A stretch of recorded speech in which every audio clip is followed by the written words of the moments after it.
ايه رأيك في طبق الكشري ده؟ تحفة وجميل وكفاية نضيفه عاملاه في البيت. ايه رأيك في العيش التوست الجامد ده؟ خطير. ولا الدقة بقى دي؟ شايفة شكلها؟ شايفة جمالها؟ ولا الشطة الزيت؟ خطيرة. وعملنا شوية حمص تحفة. الصلصة الجامدة دي. تعالي ابدأي معايا الفيديو واقولك طبق الكشري الجامد ده عملناه ازاي. اول حاجة انا ببدأ بيها بجيب العيش الشامي بقطعه بالشكل ده. نعمل العيش التوست بقى اللي انتي بتشتريه من مطاعم الكشري.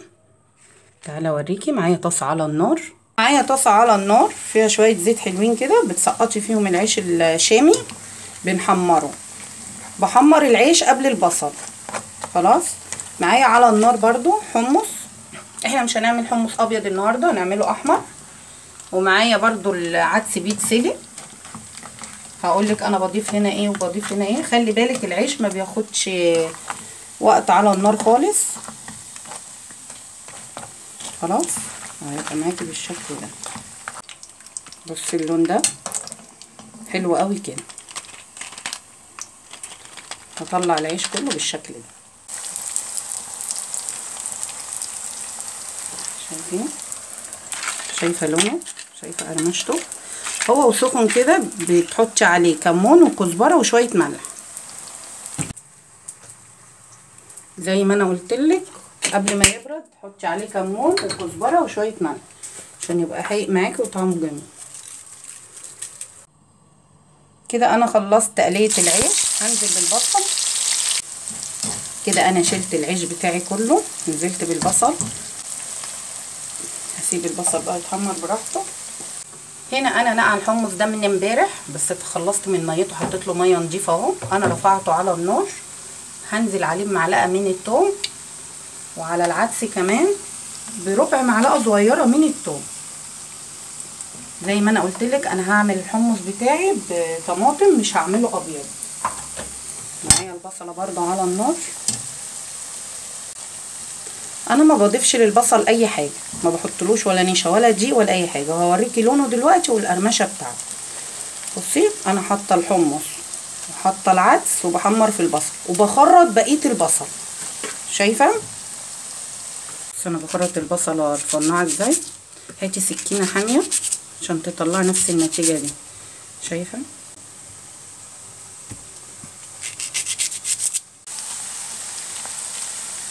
شايفين؟ ما تحطيش كميه كبيره عشان تديله براح ان هو يتحمر حلو. اول حاجه تبداي بالكشري ان انت تحمري العيش وبعدين البصل.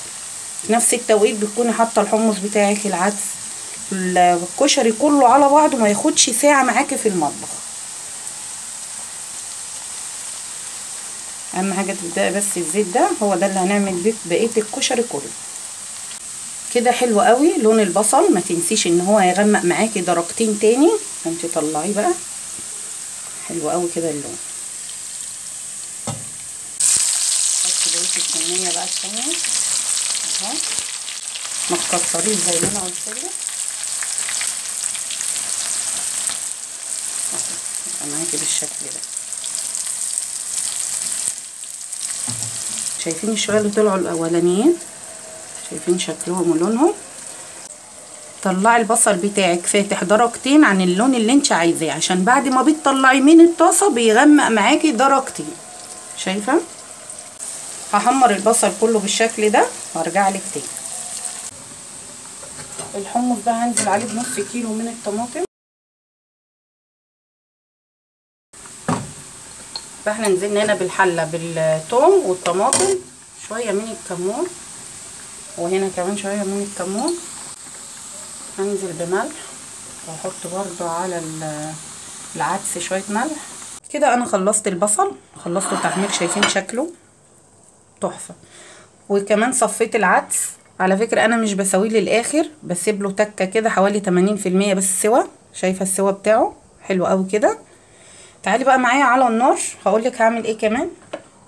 انا معايا حله على النار شغلت عليها اهي، حاطه فيها شويه من زيت البصل. هنزل عليها بحوالي اكتر من ربع كيلو شعريه. زي ما انا قلتلك الزيت بتاع البصل هعمل بيه الرز وهعمل بيه كمان الصلصه بتاعه الكشري. شايفين؟ هحمر بس الشعريه وارجع لكم. الشعريه بتاعتي احمرت. شعريه الكشري بتبقى غامقه شويه، حلو قوي كده الدرجه بتاعتها. انا غاسله كيلو من الرز. بتقلبيه كويس عشان يبقى الرز بتاعك مفلفل. بتضيفي في المرحله دي ملح،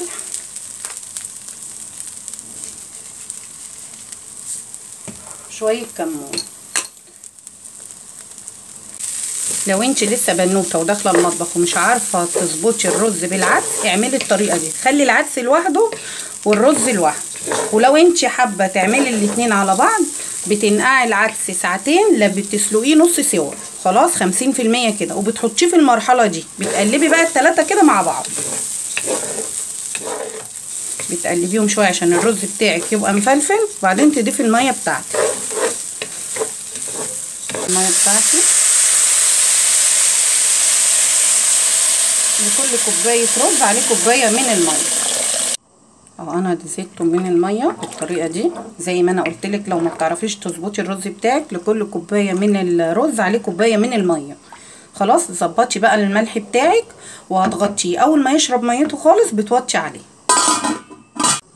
انا الحمص بتاعي استوى. انا ما بضيفش للحمص الا طماطم وكمون وكزبره وتوم. فاكرين بقى الليمون اللي انا كنت عاملاه معاكم على القناه؟ هحط مكعب من الليمون. شوفي بقى الليمون دلوقتي وصل كام. الليمون انا جايباه ب35 ووصل كمان 40 كده. بعد ما انا ضفت الليمون انا هطفي عليه خلاص، هو استوى. انا ما بحط الشطه في الحله، الشطه دي اختياري، حابه تحطيها حطيها من بره. خلاص معايا حله على النار، حاطه فيها شويه من زيت البصل اللي احنا حمرنا فيه البصل. هنزل بمعلقه من الثوم. زي ما انا قلت لك، انا زيت البصل بستخدمه في الكشري كله.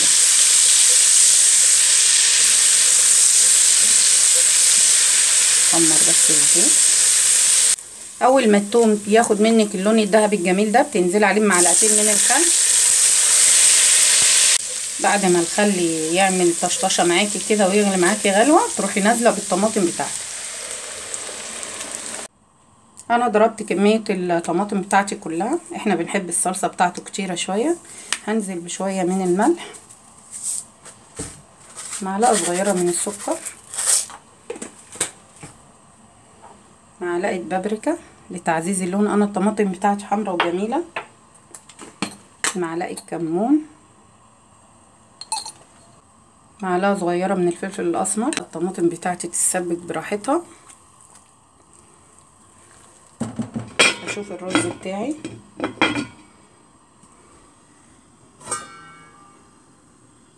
انا الرز بتاعي اتشرب ووطيت عليه النار اهو، داخل كمان على السوا بتاعه. شايفين؟ شويه بسيطه بس وهطفي عليه. الطماطم بتاعتي هتتسبك والرز خلاص ناقص له 5 دقايق واشيله. هسلق المكرونه وارجع لك. نعمل الشطه الزيت. معايا شويه زيت برضو من بتاعه البصل في نفس الطاسه اهو. انا هنزل بمعلقتين كبار من الشطه. انا شطتي قرون، بجيبها قرون كده وبطحنها. بس ابعدي شويه عشان وشك. تقلبيهم. نعمل لك احلى شطه. اول ما الشطه بس تديها كده تقلبتين، انزلي عليها بمعلقه كبيره صلصه الطماطم. شايفه جمال الشطه؟ الصلصه هتلاقيها بقى من تحت والزيت كله كده من فوق. هنزل بطماطمايه وقرن فلفل وهطفي عليها كده. انا الشطه بتاعتي خلصت، بس خلي بالك من وشك او البسي كمامه انت وبتعمليها. خلاص تعالي بقى نعمل الدقه مع بعض. تعالوا نعمل مع بعض احلى دقه. معايا مكعب من الليمون اللي انا عاملاه معاكم اهو، ومعايا نص معلقه من الثوم. انا بعمل الدقه بتاعتي على البارد، ما بتتعبش المعده وبتبقى اصح كمان واحلى من اللي بتتعمل على النار. جربيها هتعجبك. بنزل بملح، كمون. يبقى انا نزلت هنا بايه؟ بليمون وتوم وكزبره وكمون وملح. هنزل بربع فنجان صغير من الخل. حلو قوي كده. هنا هنزل بالميه بتاعتي زي ما انا قلتلك انا بعملها على البارد، ما بضيفش اي حاجه تاني. قلبيها كويس وذوقي الملح بتاعك كده. احنا عملنا احلى دقه واحلى شط. شايفين الصلصه بتاعتي انا اتسبكت وبقت جميله خالص. حيقتها وظبطت ملحها وكل حاجه. انا هطفي عليها وتعالوا نقدم الكشري بتاعنا مع بعض. شايفين الرز تحفه. اول حاجه هنزل بيها الرز، شايفه قد ايه هو مفلفل. تاني حاجه معايا المكرونه، انا سلقتها مرضتش اجيبها معاكم معجنه بصراحه، قلت الفيديو هيطول قوي. ما تسلقوش المكرونه 100%، سويها 80%. هاتي المكرونه اللي انت بتحبيها، انا بحب انواع المكرونه دي. تنزلي بشويه كده. شايفين المكرونه الاسباجيتي بعد ما انت بتسلقيها بتقلبيها بشويه زيت.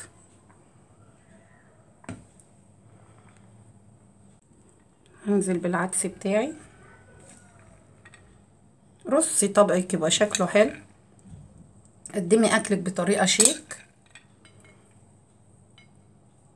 عشان زي ما انا قلتلك العين بتاكل قبل البق.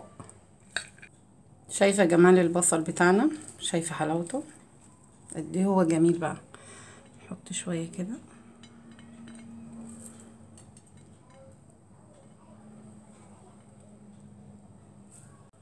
هنا معايا الحمص زي ما انا قلتلك انا عاملاه بصلصه. هو ده شكل العيش اللي انا عملته معاكي، شايفه شكله وجماله. هو سخن كده بترش عليه شويه كزبره وشويه كمون وشويه ملح عشان يبقى معاكي حي وطعمه جميل. طبعا الاولاد كلها بتحب العيش ده واحنا كمان.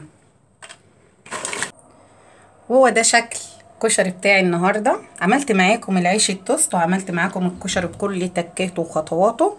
ادي الصلصه بتاعتي، انا ما بضيفش الصلصه الا احنا وبنيجي ناكل. والحمص الشامي الجميل ده. شايفه بقى الشطه الزيت تحفه جميله جدا. ولا الدقه بقى دي جربيها، خفيفه وجميله وما بتتعبش المعده. وهي دي طريقتي في الكشري. يا رب تكون طريقتي عجبتك.